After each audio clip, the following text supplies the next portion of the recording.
Both my parents are physicians. They're both DOs.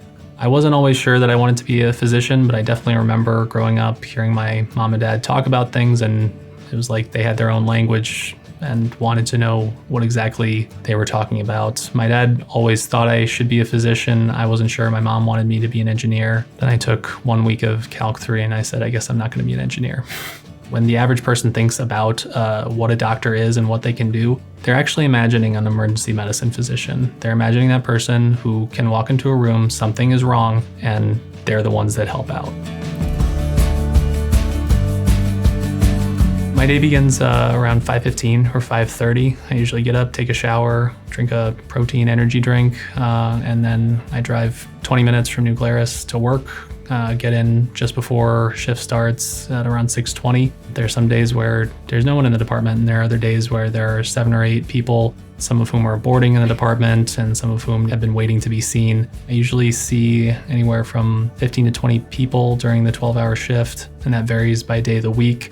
My day doesn't typically end until usually 8 or 9 p.m. between figuring out where a patient's disposition is and making sure they get tucked in before I leave for the night. I drive the 20 minutes home, I grab something to eat, watch some Netflix, and then I go to bed and get ready to do it again the next day.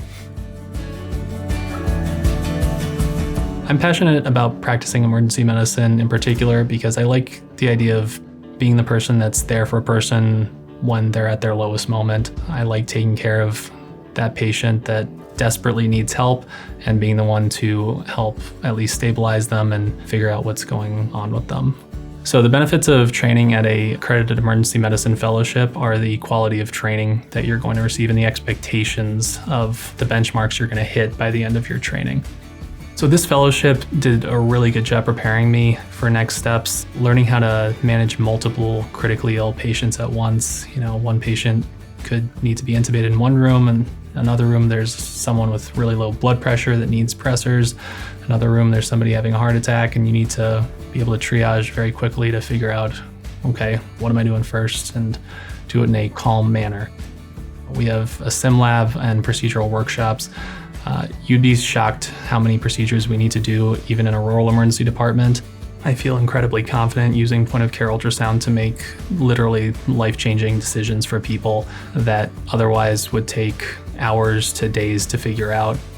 The didactic sessions that we have, both in critical care every month and every week with our board prep review, are fantastic. Dr. Talib does a really good job preparing us not only for the written board exams, the oral board exams, but also just how to tackle things that other physicians are going to miss in the emergency department. And that's the kind of stuff that matters to me, because it's not just about diagnoses, it's about taking care of patients and making sure that they are safe and that you feel safe sending them wherever they need to go.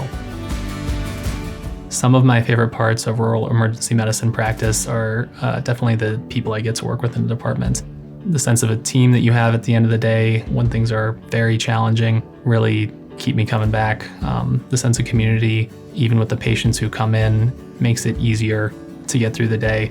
And also the autonomy. I definitely am given a lot of room to work, but also have a nice safety net to keep me supported and keep my education growing. The advice I have for residents looking to pursue fellowship training, especially in rural emergency medicine, is try to get as many procedures under your belt as possible.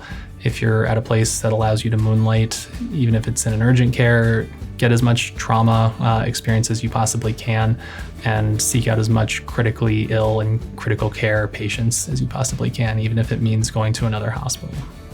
If you are a person who is interested in trying to do it all, that is interested in being able to handle the widest variety of things and be the most well-trained in a population that has very little backup, I think it's the specialty for you. There's no other specialty that can handle such a wide variety of things and be prepared for more emergent conditions than a rural emergency medicine physician.